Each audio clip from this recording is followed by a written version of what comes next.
Hello, everyone, and welcome to the Monterey's Magical History Tour. Thank you for bearing with us with the technical difficulties. Our host hopefully will be able to log in, Tim Thomas, but right now we're going to get started, and this program will be talking about the relationship of the artists and friends of John Steinbeck. I'd like to welcome our special host, Susan Shillinglaw. And Susan, I turn it over to you. Thank you very much, Sean. So again, I was just saying before what a great job Sean does. And, you know, all of us have technical difficulties at some point in our lives. So. You know, we had trouble with it in the past. So we know what that's like. So today I want to talk, I mean, it's a huge subject, but I guess we should probably have our microphones off, because if it's recording, that's going to be easier for Sean. Okay, great. Thank you. Okay, so I have a huge subject today. It's artists and writers on Monterey Peninsula. But I think that I'm going to really talk about mainly just a few artists that really touched the lives of Steinbeck and his friend Ed Ricketts, and that were part of the group that sort of, I guess, reached out from the lab into all parts of the peninsula. What's amazing, the more you read about, you know, Steinbeck and Ricketts living in Pacific Grove, going to Monterey all the time, certainly going to Carmel a lot. Ricketts lived in Carmel in 4 different houses, is how much, you know, interaction there was between and among these peninsula communities. So I'm going to talk a little bit about that. But I think what's special about, you know, thinking about the art and the writing here is that we're really at the end of the peninsula. California, I mean, the end of the continent. California is at the end. Joan Didion has famously made that part of her career, that when you're in California, we run out of continent, we run out of dreams. So slouching towards the Bethlehem is all the people who kind of dreamers of, you know, the lost dream. The same thing, you know, was said by Robinson Jeffers, poet Robinson Jeffers, who lived in Carmel. At the equinox, when the earth was veiled in a late rain, wreathed with wet poppies, waiting spring, the ocean swelled for a far storm and beat its boundary. The ground swell shook the beds of granite. I, gazing at the boundaries of granite and spray, the established sea marks, felt behind me mountain and plain, the immense breadth of the continent. Before me, the mass and doubled stretch of water. Now that place, that liminal place between land and sea, is a place of, it can be a place of turmoil, it can be a place of great creativity, it can be a place of inspiration. And so I think sometimes living here, we don't realize how profound that sense of the environment and place is for both artists and writers. What do you do when you're at the end of the continent? How do you create? So that's kind of one of the questions that reverberates throughout this talk, but I really want to talk about being, you know, at Ricketts' lab, what happened there, and why it was important for both, you know, Steinbeck as writer, Ricketts as writer, and the artists that came into contact with them, and their collaborative spirit. So I want to talk, and I'm going to weave these ideas together, the sense of collaboration and conversations, which Ricketts and Steinbeck had, and which is the basis for their their collaboration and Steinbeck's own favorite books among all he wrote, Sea of Cortez.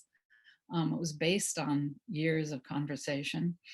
Inspiration, certainly you can't stand at the edge of the continent without feeling inspired by that setting, Big Sur, Carmel, Monterey Peninsula, and make it new. You know, California was a backwater at the turn of the century. The action and the artistic sort of experimentation is usually associated with New York City, with Paris. We think of the expatriates, but there was also a modernist spirit, certainly on the West Coast as well. So I want to talk about in what way the West Coast is also modernist. So my focus is first on James Fitzgerald. There's a wonderful exhibit on Fitzgerald at the Monterey Museum of Art. This is the final weekend, so if you want to go quickly. But I want to talk about him because he was a very, not only was he an amazing artist, watercolorist, but he was also a good friend of both Ricketts and Steinbeck. He came to the peninsula in 1928. He wanted to go to Alaska, but then he ended up in San Francisco and came to the Monterey Peninsula because he knew that Robert Louis Stevenson had been here, and he wanted to go, to a place where another, writer that he admired had lived. He lived here for 15 years. He went frequently back east to Maine, where he was from, and he ended up moving back to Maine permanently in 1943. But his formative years were from 1928 through the early 40s, when Steinbeck was living here as well. It's not known when he met either Steinbeck or Ricketts, but he was drawn to Ricketts in particular. By the way, the italicized parts of this talk are part of a paper I wrote about Fitzgerald for a exhibit catalog that will soon be out, discussing kind of Fitzgerald's role on the peninsula. So what did they have in common? Well, all three men, Fitzgerald, Steinbeck, and Ricketts, loved to consider and discuss ideas and cultural movements. They all listened to music. Ricketts took Gregorian chants and Bach. Fitzgerald played the violin. And Steinbeck, although he wasn't as attuned to listening to music, he said he constructed all of his books based on the mathematics of music. They were all intrigued with numerology. Look at the Steinbeck books and think of what the middle chapters represent. He often put significant ideas in chapter 14. And it was most significantly, I think, it was Fitzgerald who really deepened and perhaps introduced both Steinbeck and Ricketts to Taoism, Buddhism, and Hinduism, because he had been long interested in Asian cultures and religions, and so he got all of three of them reading Asian writers. So they were all three seekers and spiritual men. And at the same time, they're practical, engaged, and physically present. So I want to argue that their place-based modernist sensibilities fuse the physical contours of place with the vision of spiritual connection. And that's absolutely essential to all of them. We think of Ricketts as a scientist, we think of Steinbeck as a realist, and we think of Fitzgerald as a realist, but all of them had this kind of spiritual yearning that's apparent in their works. So here's, one of Fitzgerald's early watercolorists, and he was very successful and very well regarded as a painter almost immediately when he arrived on the peninsula in 1928. He had a solo show in 1930 at the Del Monte Galleries shortly after arriving. And they said of the show, Fitzgerald merits the hearty praise it's received from local artists and visitors. The artist's skill as a marine painter is strikingly apparent, the Monterey Herald reported. He had then shortly thereafter, he had a exhibit at the Carmel Art Gallery, which had opened in 1927. So he had an early exhibit there. And again, high praise. Fitzgerald work reveals this unusual, unrivaled treatment of marines. The three watercolor studies have a delightful, translucent quality. Each painting shows a fine departure from the usual realistic presentation of marine views. There's apparent basic design of merit and the artist's deep love and understanding of his subject. A lot of the reviews try to articulate what it is that Fitzgerald's paintings have that make them so commendable. And they talk about his realism, but yet something more.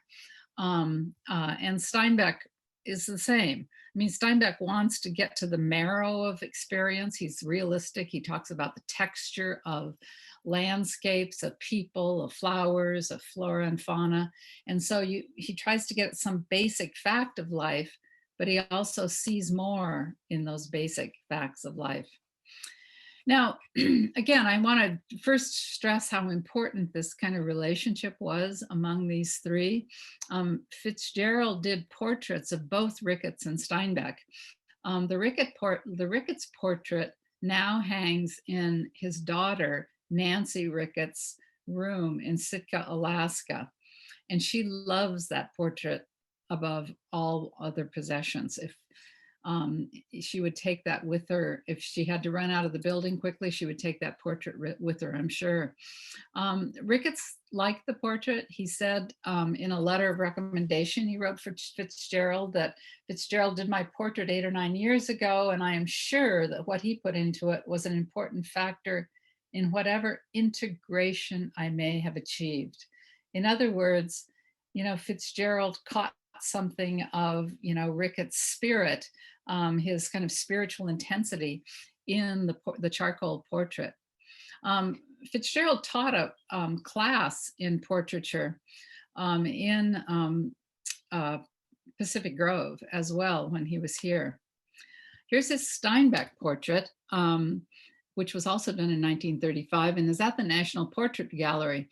It was hanging there, there's me next to it, but it is no longer hanging there. Actually, Julie Packard took his place, so in the portrait gallery, so he's in storage right now.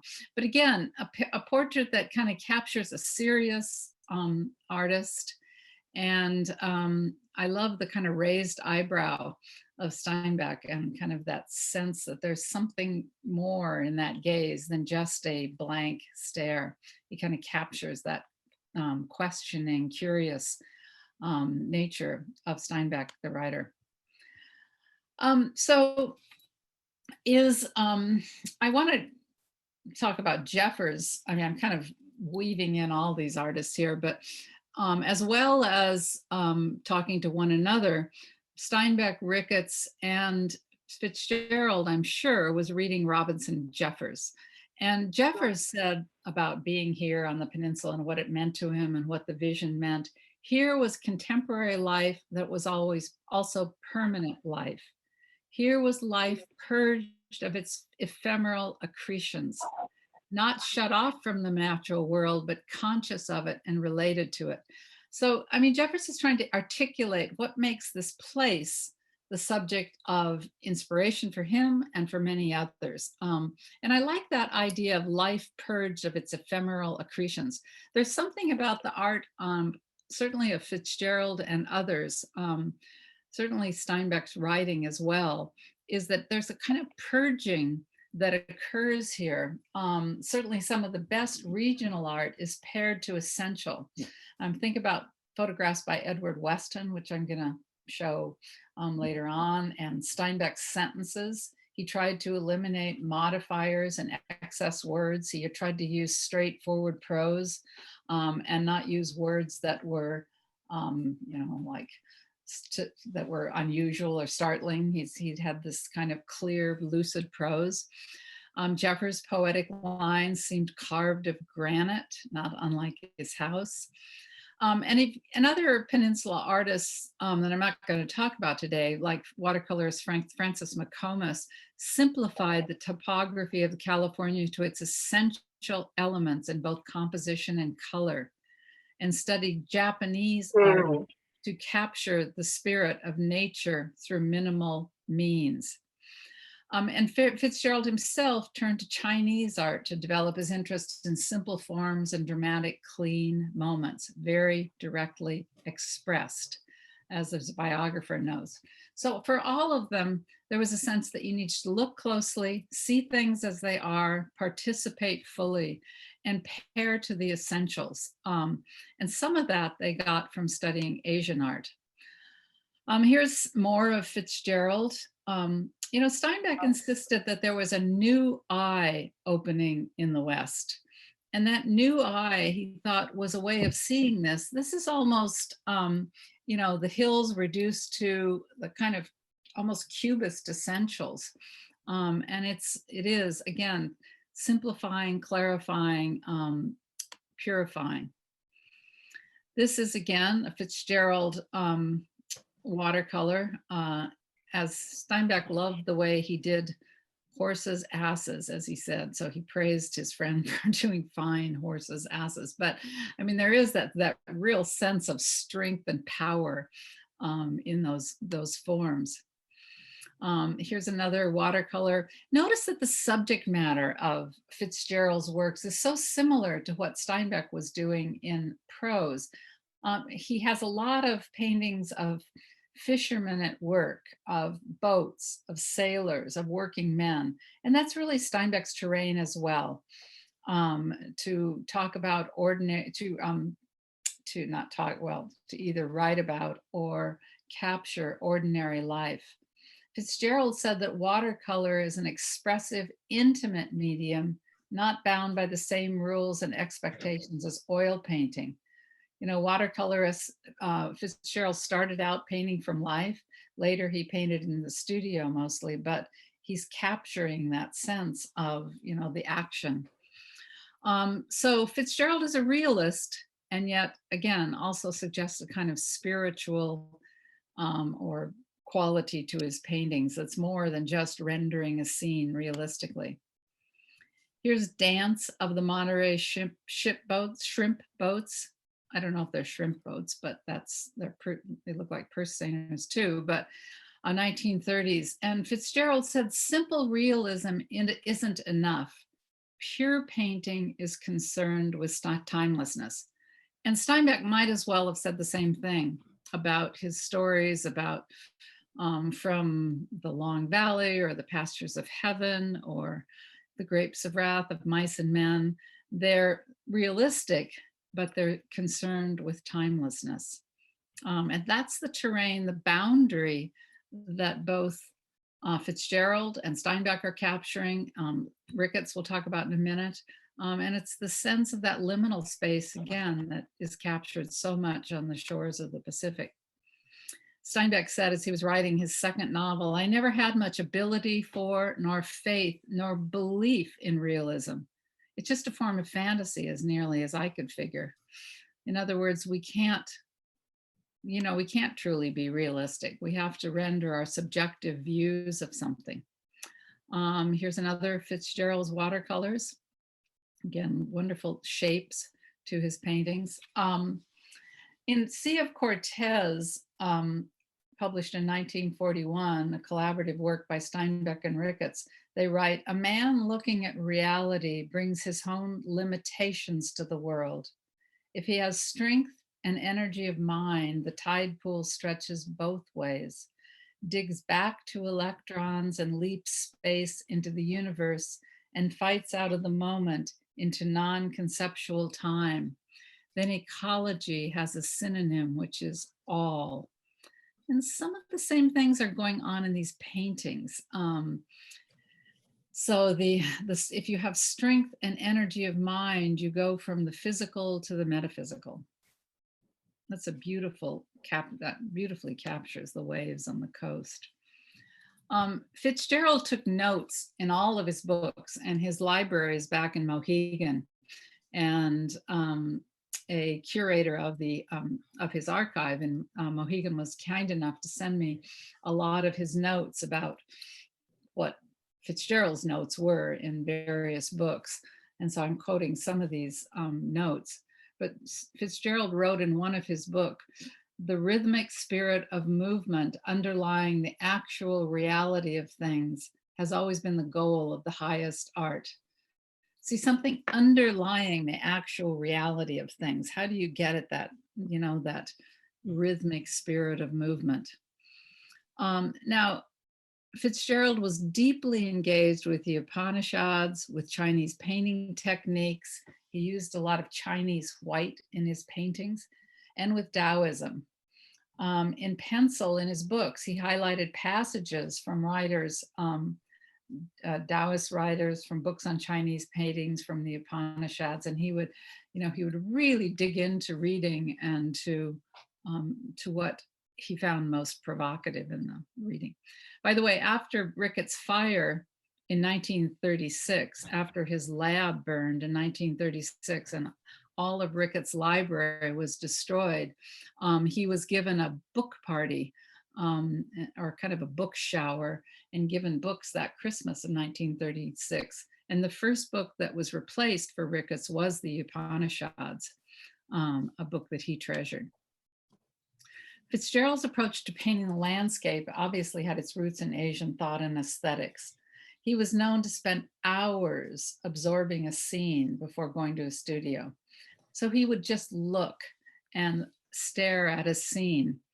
And he copied these sentences again in one of his books, flyleaf of a book on Chinese mystic. Only by walking hand in hand with nature, only by a reverent and loving study of the mysteries forever around us, is it possible to disabuse the mind of the narrow view, the contracted belief that time is now and eternity tomorrow. Eternity is today. So you can see how much that study of nature, of Chinese mystics, of landscapes on the California coast and inland were kind of imbued with this sense of Asian thought for Fitzgerald.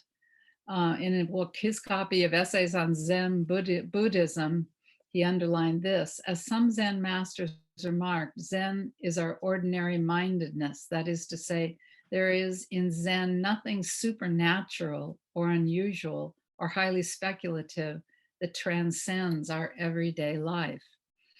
Now, this comes so close to what Ed Ricketts is describing when he talks about non-teleological thinking, which for him was a key to his, understanding of how to look at the world. And basically he's saying, and he says it in many ways throughout his career, he's saying that we need to accept what is, not always try to figure out solutions or answers or definitive solutions to problems, but it's sufficiently complex just to understand what is. So non-teleological means don't look for teleologies, the end of things, just focus on what is. And that's so similar to what Fitzgerald is articulating here in some of the notes that he's taking. And Fitzgerald was really one of Ricketts' closest friends in the early 30s. Ricketts' sister, Frances, said that actually Fitzgerald was a closer friend than John early on. So the bond was absolutely significant to both writer and artist's work. So the common denominator in Fitzgerald's art, said one critic, was his ability to find the essence of a subject without being distracted by detail or drama. And I think that's also true, obviously, of Steinbeck and Ricketts. Their creative drive came in the intersection of sight and insight, the factual laced with the symbolic, the real illuminating the spiritual. Now, if I'm leaving, Ricketts a bit out of the spiritual dimension of all this, just think that Ricketts, one of the essays, Ricketts wrote several essays during the 1930s.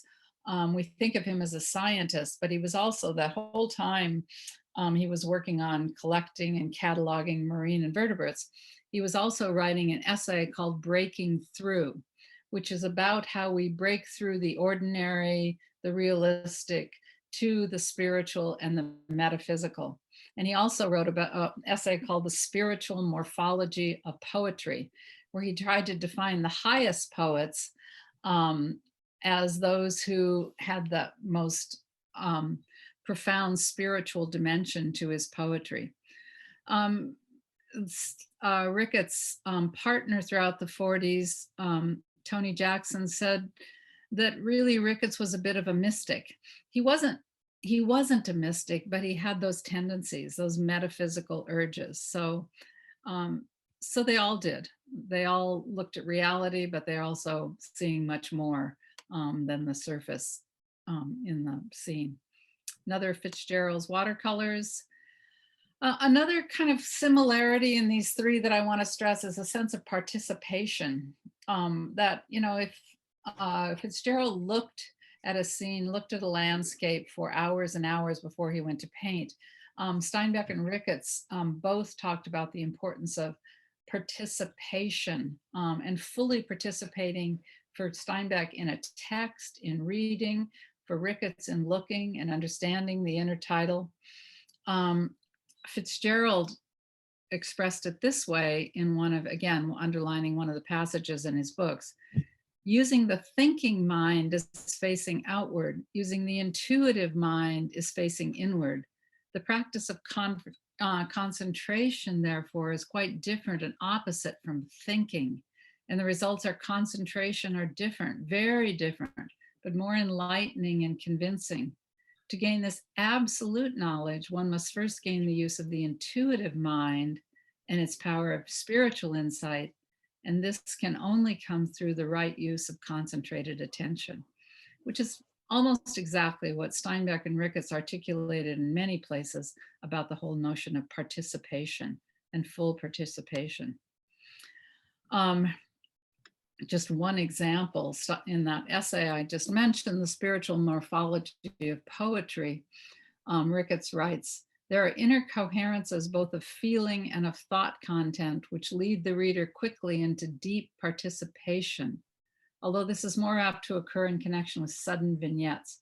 I find Chinese poetry full of such subtle frameworks. One of his favorite poets was Li Po, and note that Steinbeck ends Cannery Row with Ricketts reading Black Marigolds. So the influence of, Chinese thought and Asian thoughts on all three writers was remarkable in terms of seeing clearly, non-teleological thinking, accepting what is, full participation, spiritual dimension in their work. And I love this, Steinbeck's last California novel, Sweet Thursday, which is a sequel to Cannery Row. Ed Ricketts meets a seer on the coast by Asilomar. And the seer claims that he saw a mermaid in the kelp bed. Was she a dream? Did you imagine her? Doc asks the seer. I don't know, he responds, but if I did, I'm proud that I could imagine anything so beautiful. I just love that. That's so much about a painter's sensibility. So there it is, the physical beauty of the Pacific coast and the magic inherent in seeing deeply. That chapter in Sweet Thursday is called There's a Hole in Reality Through Which We Can Look If We Wish. And it's fanciful in Sweet Thursday, but it's also very serious because that's really what Steinbeck and Ricketts were doing throughout their, time together as friends.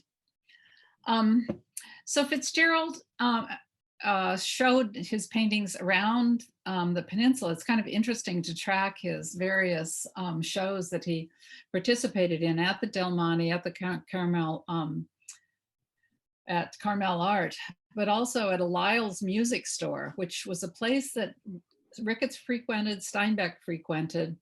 And Nancy Ricketts told me that she took dance lessons upstairs, that Fitzgerald's wife gave dance lessons in the studio upstairs. So it was kind of a cultural center in Monterey. So Fitzgerald had a one-man show there. So they had these extraordinary one-man shows at Lyle's Music Store, often with Armin Hansen and other artists on the peninsula. And the reviews of Fitzgerald's work was, his work was lauded. The glowing review highlighting the intelligence of his work, its simplicity, and his experiments, a word, of course, that Steinbeck used over and over to characterize his own work. The peninsula's outstanding watercolorist, Fitzgerald is an artist who will continue in his development until his work is recognized as among the finest in its field, if his rapid growth and improvement during the last 5 years is any criterion. Fitzgerald has more than a knowledge of color and composition, more than a splendid sense of values. He has intelligence, which lifts his work from merely good artist to the realm of greatness. Fitzgerald started leaving the peninsula, however, in the mid-30s, and he went repeatedly back to Mohegan. He did go through Taos and stopped in Taos on his way back to the East Coast. And this is one watercolor. There's another one, I don't have a picture of it, but Ed Ricketts was— Oh, I'm sorry. I was thinking of turning it off. Ed Ricketts was given a picture of a Native American woman with these absolutely haunting eyes. And Ricketts kept it throughout his life. And then Anna, his wife, had it, and finally Ed Jr. had it, and it hung right in his kitchen. So he would look at it all the time. You'd come in the house and see this arresting portrait of a Native woman. So, what does all this mean? What does it mean to dwell in place? Something we talk about a lot these days when we're talking about environmental ethics and holism and what it means to live in place. Gary Snyder says we have terms of enculturation and acculturation and enculturation, but nothing to describe the process of becoming place or replaced. And I think that Steinbeck, Ricketts, and Fitzgerald were definitely writers who were dwelling in place. And they shared, as I've said, this interest in what does that mean? Full participation, spiritual connection. Those are the principles that informed the work of all three men. Steinbeck had another idea he was working on throughout the 1930s, which was about a study of group behavior and how humans act when they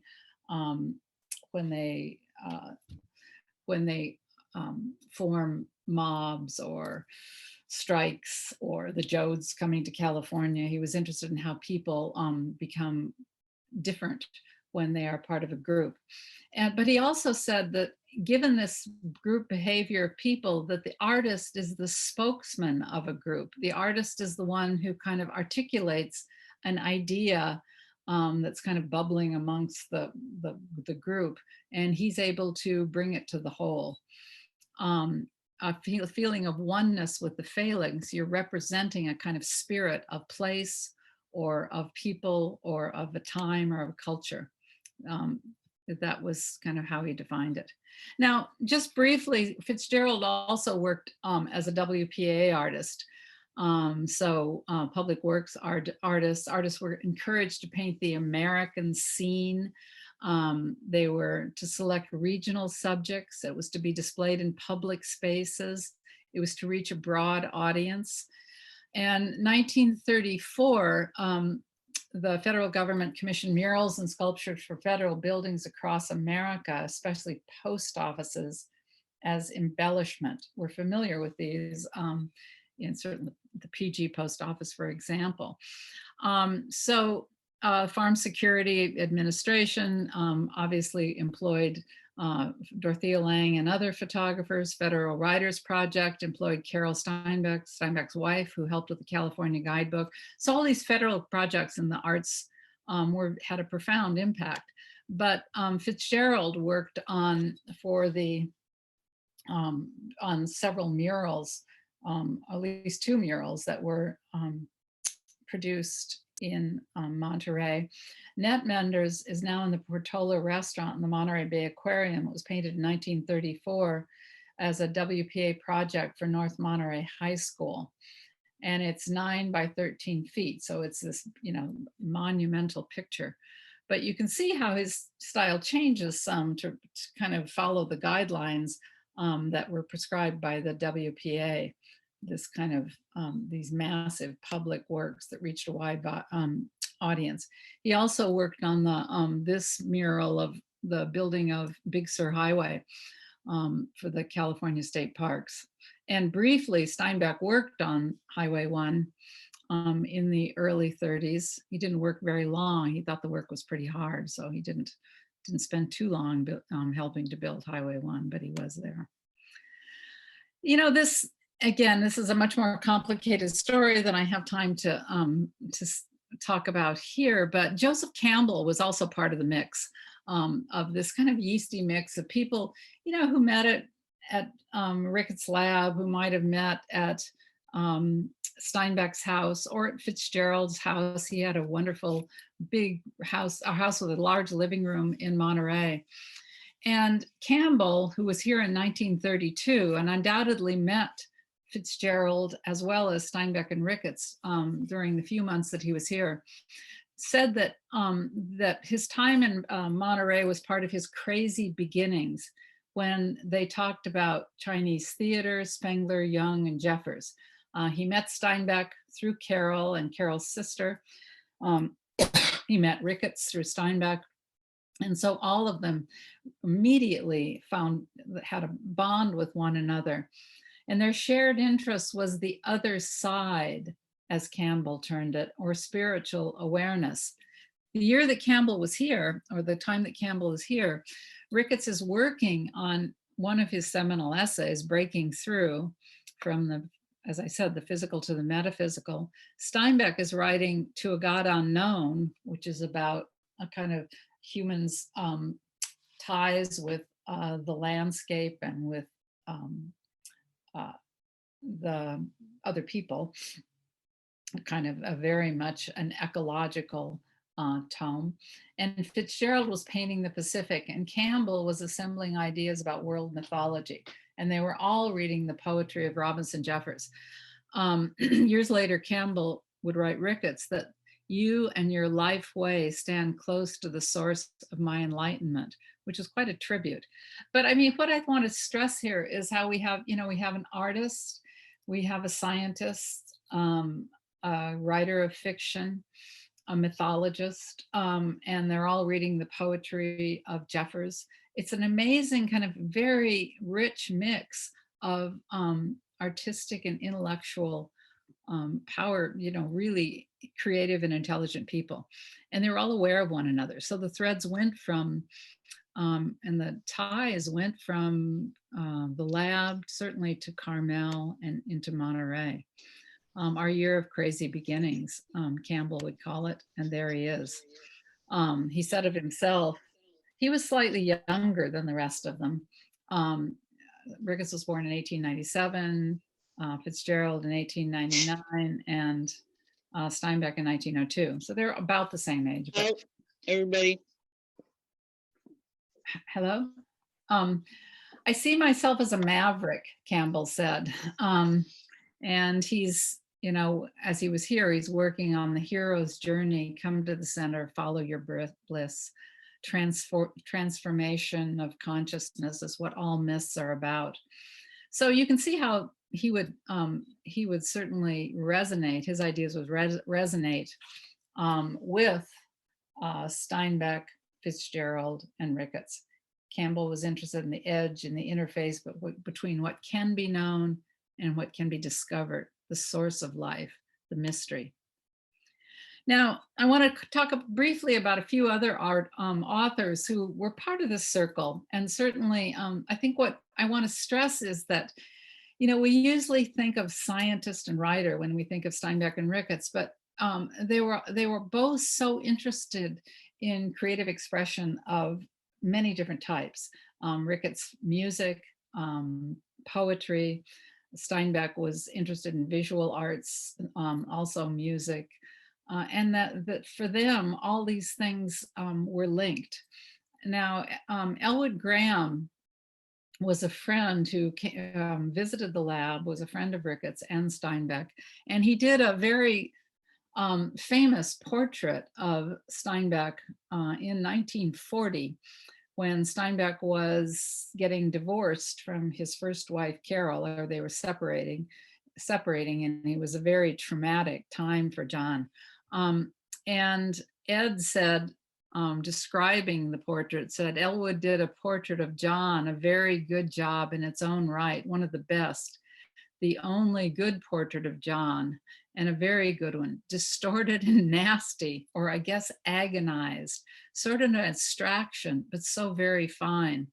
Now, again, that sense of abstraction, and somehow he got to the essence of who Steinbeck was. Burgess Meredith talked about this portrait. Burgess Meredith starred in Of Mice and Men, the movie Of Mice and Men. So he knew Steinbeck, he knew Ricketts, he visited the lab, and he said that Steinbeck was ridden by certain hounds, by certain devils. I think it was very manifest in him to anybody with any antenna at all. And there's certain things within him, certain forces within him, certain lava fires that he had difficulty keeping down. What a great description. I always felt that picture by Graham was really the thing that I remember about him. That was the way, to me, that he kind of came out from underneath. So, Graham, in a different way from Fitzgerald, captured sort of the essence of the thing. This painting is, his family, Steinbeck's family didn't like it at all, but his friends did. They thought it really represented something essential to Steinbeck's character. I might add that the painting, nobody knows quite where it is.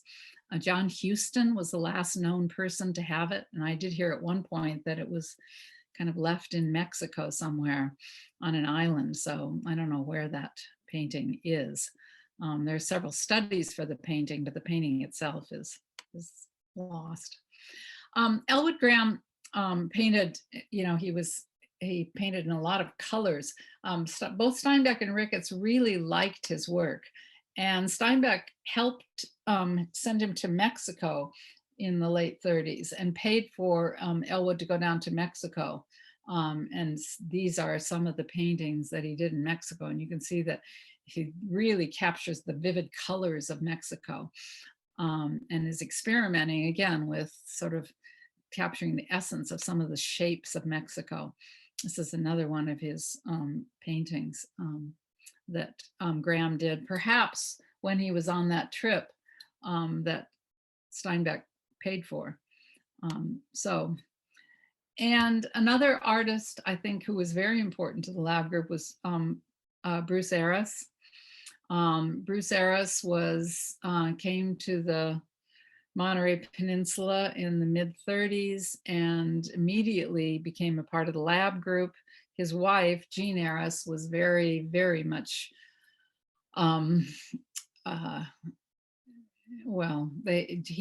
she and Ricketts had an affair and were together in spirit for quite a while. But Bruce seemed to accept that to a large extent. And so Bruce was very close to Ed as well, and very close to Ed Jr. He taught Ed Jr. how to box and was a kind of father figure to Ed Jr.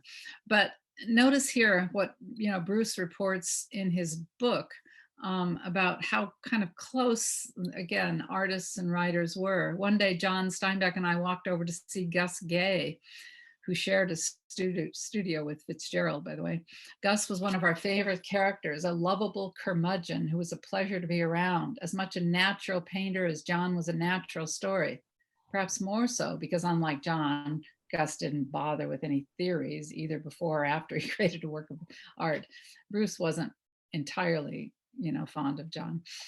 He simply started painting in the left corner of the canvas and keep working clockwise around the top until he came to the bottom corner. And then he has another description of John Steinbeck, Ed Ricketts, my wife Jean, and I went to Baja in 1936. When they came back, Miss Hattie Gregg of Stokes Adobe gave a banquet. I guess Gus put down his briar pipe on the table and burned Hattie's tablecloth, and she just went on as if nothing happened. So they're all, again, friends. This is Bruce Eris' portrait of John in Mexico, 1936, opening a can of tomatoes. Steinbeck did love to put beans and tomatoes together to make a kind of chili, which was his specialty. This again is the better known Bruce Eris. He painted these wonderful murals of Cannery Row, which we see on postcards and he showed them when he was older, and they're marvelous, kind of capture the action of Cannery Row. The Blue Diner was apparently a favorite for a lot of people that was parked near the pipes on Cannery Row. So he kind of captures the spirit of that time of the 30s that Steinbeck captured in his 1945 novel. Now, one other artist I want to talk about is Edward Weston, because again, when we talk about what is modern in California, what do these artists have in common? Edward Weston was a Carmel artist, and of course, Carmel was kind of founded as a place for teachers and brain workers at indoor employment. I love that. I just love that phrase, said Deffendorf, who was the founder of Carmel, as a kind of, you can kind of think of it as a planned model community for brain workers. People of aesthetic taste would settle down in a town of Carmel's natural aesthetic beauties. So that's what happened. Certainly lots of people did move there. Carey McWilliams sort of scoffed at the town. He said there's several volumes of exquisite verse published annually in Carmel, of which the least said, the more charitable. And then Steinbeck was also dismissive of Carmel in public. He says also that they, kind of had not a serious attitude towards art. However, even though they kind of scoffed at Carmel, Steinbeck was very much associated and tied to Carmel through Lincoln Steffens, through the poetry of Robinson Jeffers, although apparently he didn't meet him until after he moved off the peninsula, and by the photographs of Edward Weston. This is one of the finest portraits taken of Steinbeck in the 30s, and it was taken by Edward Weston's assistant, Sonia Noskoyak, and she did 2 portraits of Steinbeck and really captured the man. Now, there's a clear tie between what Edward Weston was doing in photography and what Steinbeck was trying to do in prose. And he was taking photographs of the natural environment, but he went to Mexico, and in fact, I think introduced Steinbeck to many people in Mexico when Steinbeck and Carroll went to Mexico in 1935. He lived in Carmel Highlands, and he said of California, it's unhampered by tradition, less bound by convention, more open, free, youthful, physically and psychically, affords untilled soil from which will appear a new feeling for and manifestation of life. Now, he's saying that about the same time that Steinbeck is saying there's a new eye opening in the West, and Fitzgerald is trying to create paintings that express some kind of sense of spirit and reality. And Weston is trying to capture rhythm, form, and detail. He was part of a group that called themselves the F64 group. They wanted to sharply focus on objects rather than kind of in contrast to the pictorialists who had kind of fuzzy outlines and were kind of romantic. He wanted to show sharply the thing as it is. And he said the visual language of sleek forms and smooth textures, closely in keeping with industrialization. Now, this is another form of the modern spirit. Make it new, make something innovative, make people see things in a new way. And that's exactly what he did with his very spare photographs, many of them just capturing shapes. He was fascinated with Mexican handiwork, so he did some of these paintings or photographs of pots. He took a whole series of peppers, but you can see, I mean, they're obviously very sensual, they're very evocative, but it's the thing itself. So think back to Ricketts and non-teleological thinking, Steinbeck's prose, where he wants to eliminate modifiers and adjectives and adverbs, Fitzgerald's paintings, where he wants to capture the essence of the thing. The camera should be used for recording of life, for rendering the very substance and quintessence of the thing itself, whether it be polished steel or palpitating flesh. Now that's actually a pepper rather than palpitating flesh, but of course it looks like palpitating flesh. But something of, Weston's determination to capture the thing itself is so similar to the spirit of what Steinbeck and Ricketts and Fitzgerald are also expressing. And the patterns that he saw in nature are really what he's trying to capture, the patterns in tree trunks. Here's Steinbeck inviting Edward Weston to come visit him when he lived in Los Gatos and saying, oh, you're going to get lost. So just go to the taxi driver and ask him to drive you here. So clearly they were close, and Weston took the time to visit Steinbeck early on as he was writing The Grapes of Wrath, because that's when that telegram describes the place. Finally, and I'm just going to quickly go over some other people who were also artists, but were part of this group. This is the Lovejoys, Richie Lovejoy. Rich and Tal Lovejoy were probably 2 of Ricketts' closest friends, and Steinbeck as well. He was a reporter, very interesting man. She was a very, creative individual on her own. I'm not going to talk too much about their lives, but they were part of the lab group. He was a writer, a newspaper man, as was she, but he was also an artist. And he did some of the most interesting pictures of Steinbeck. This one on the right is probably Steinbeck when he got back from the Sea of Cortez, and the other one was a woodblock, similar to the woodblock he did for Carol Steinbeck's. This is the first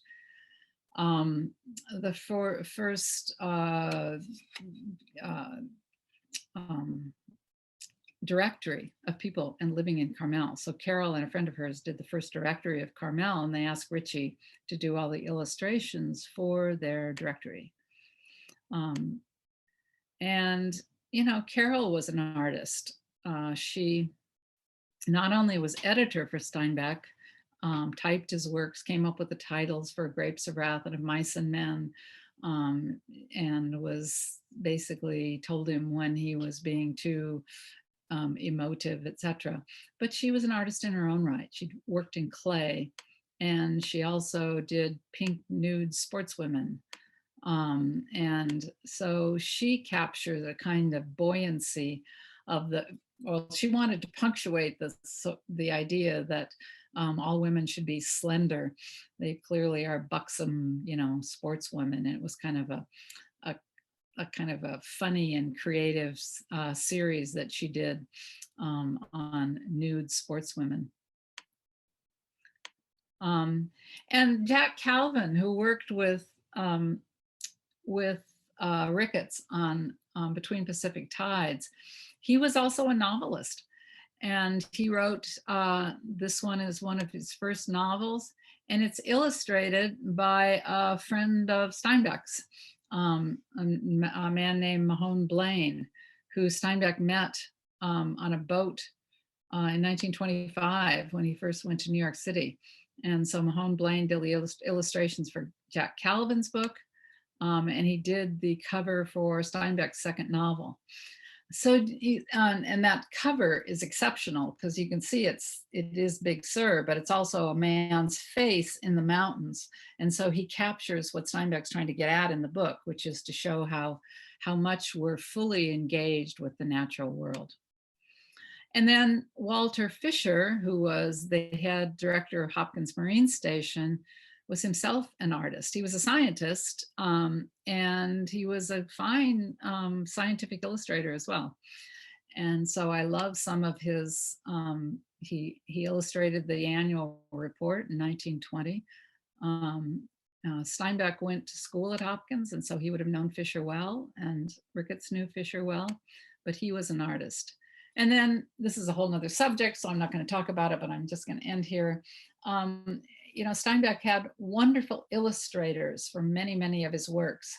Orozco, Mexican artist, illustrated The Pearl.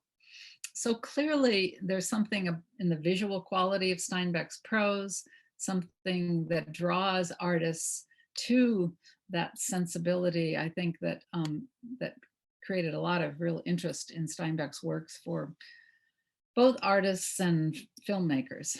So I know I've gone over a lot here, but I hope that my larger point is clear, that I think this intersection among artists and writers and creative spirits in Monterey and Carmel and Pacific Grove was far more, I think, intricate than many of us realize. And it's a rich subject for discussion. So thank you. Thank you. Thank you very much, Susan, for that wonderful presentation. Tim? Yes, can you hear me?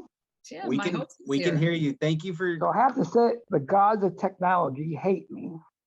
So I'm actually on my phone, but I want to, Susan, I got most of it. I really appreciate you coming on today and doing this great program. Sure. No problem. It was wonderful. And then next month's program is going to be something that's near and dear to my heart. We're going to go back to my high school days, and we're going to talk about the first free public school in all the United States, which I was a student of, and it was right in Pacific Grove, community-centered high school. Very historic. It's actually Great. The reason I do what I do today was because of that high school. There you go. Thank you very much, Tim. And so at this time, I would like to open the floor up to anyone who has a question. Please feel free to unmute yourself to ask a question, or if you'd like, type it into the chat and I will read it out loud. Susan, we have one question. It says, Susan said some of this material is being published in a catalog. How do we get a copy? Well, I don't think the book is out yet. It was supposed to be the catalog for the exhibit, but I'm not quite sure what happened, but it was delayed. It's a book of essays about Fitzgerald. And I wrote one on Fitzgerald and Steinbeck and Ricketts, basically. So that's where a lot of the material is from that essay. So I was really fascinated in the overlap. And I knew they were good friends, and I'd known that for a long time, but I didn't realize how significant and the relationship was, and how multifaceted their connection was. So it's in that essay, but the book's not out yet. So Thank you. Yep. Does anyone else have any questions? Please feel free to unmute yourself and ask away. Question, Susan. Yes.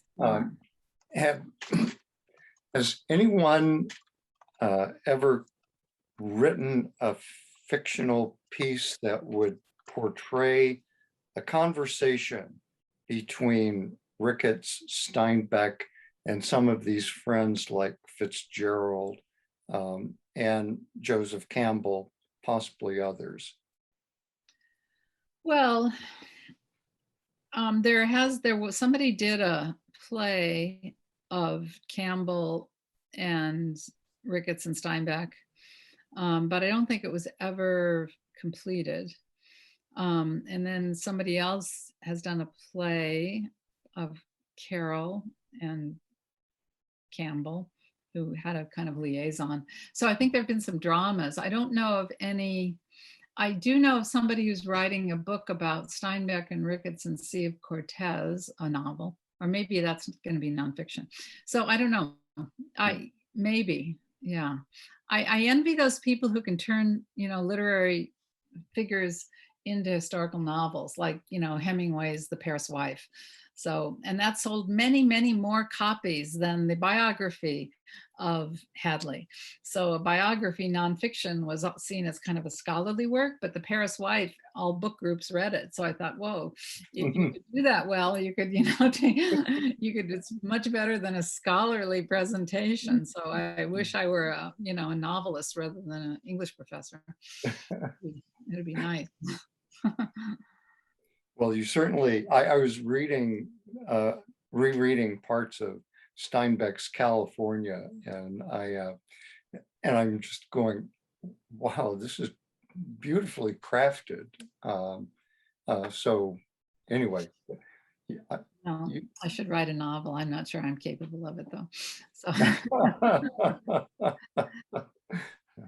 Does anybody else have any question? I know I was going lickety split, but Susan, yes. This is Dennis Marr. We've heard, because we're on the peninsula, a lot about this this wonderful coming together of all these creative people.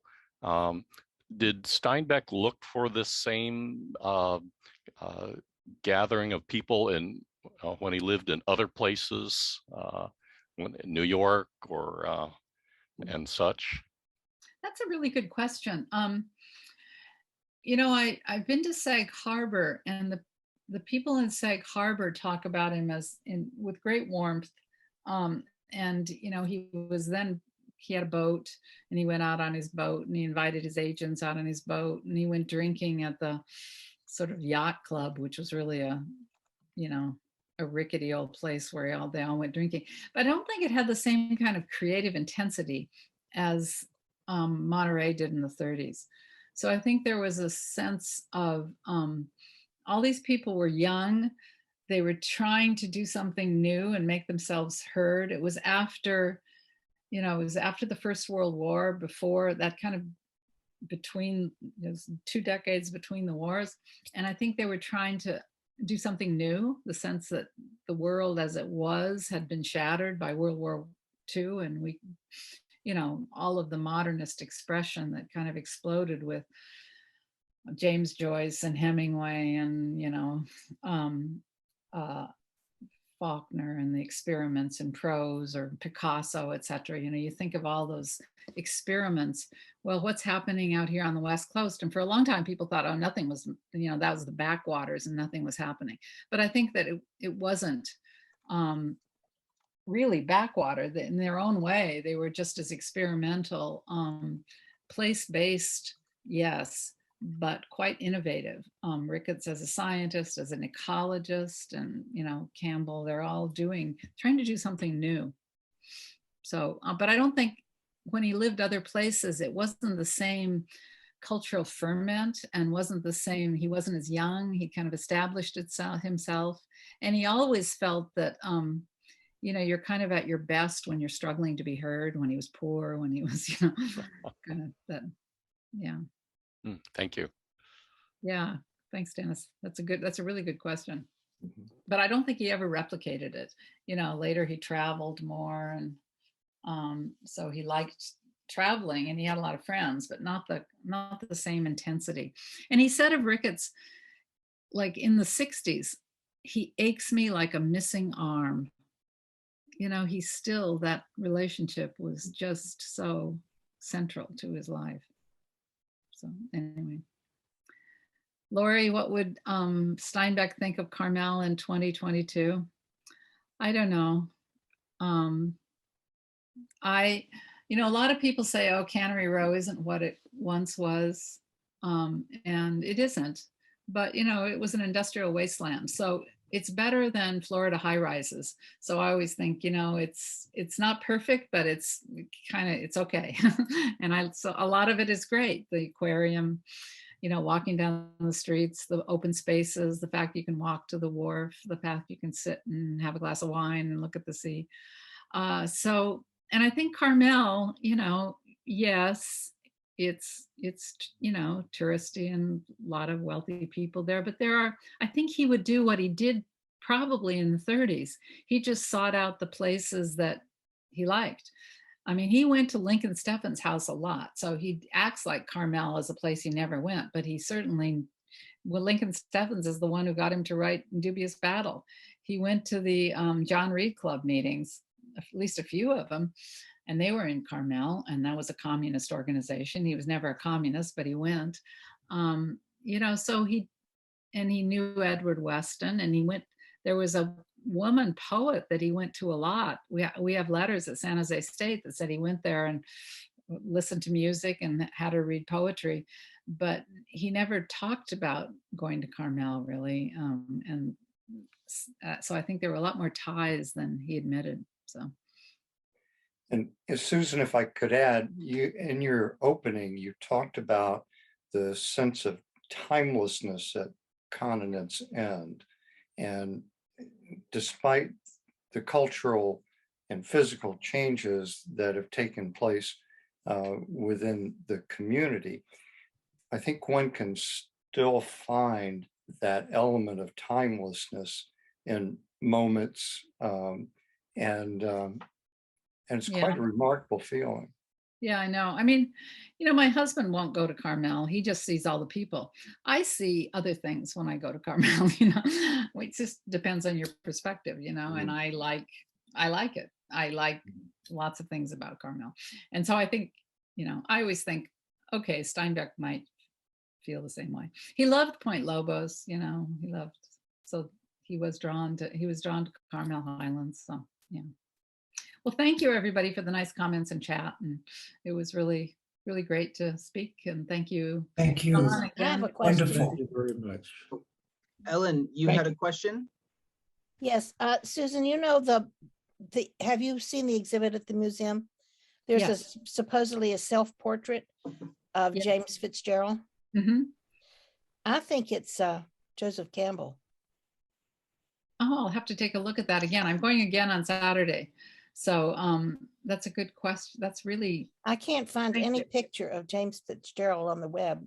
Do you have any of them? I showed one briefly, but I couldn't get on right away. I had a hard time. Yeah, I will ask the person who's editing this book about that too. So that's really a good question. I don't know. Looks Huh. just like Joseph Campbell when he was young. Oh, really? Interesting. Yeah, it could be, because one of the first persons that Fitzgerald got in touch with, or he clearly knew Campbell because he knew his wife. So there was clear that Fitzgerald knew Campbell. So so I don't know. Yeah, I'll have to think about that. Yeah. Well, thank you. Thank you. Thank you so much, Thanks, Susan, Sam. for all that information, and thank you all for joining us. I hope to see you all next month at the Monterey Magical History Tour and learn about a new the Tim's High School. Hippy dippy high, What was that, Tim? Hippy dippy as high. we used to call it, hippy dippy high. Learn about Hippy Dippity High. So that will be next month. And also, for those who are interested, on April 30th, we'll be hosting our second annual Student History Slam. We have about 28 students who will be presenting on Monterey history, and they have some fantastic topics they'll be discussing. And then on May 7th, we have our third annual Adult History Slam, and we have presentations about the Monterey County and the Pacific Coast going all the way up to Oregon, and some from Humboldt County. So all those you can register on the Monterey Public Library's website. And so we have quite a few history programs coming up. So we hope to see you all there. And thank you again for joining us. Susan, Tim, thank you for your Thank time. you, John. Thank you. Thank you. And we will see you all hopefully soon. Okay. Bye. Bye, everyone. Thank you.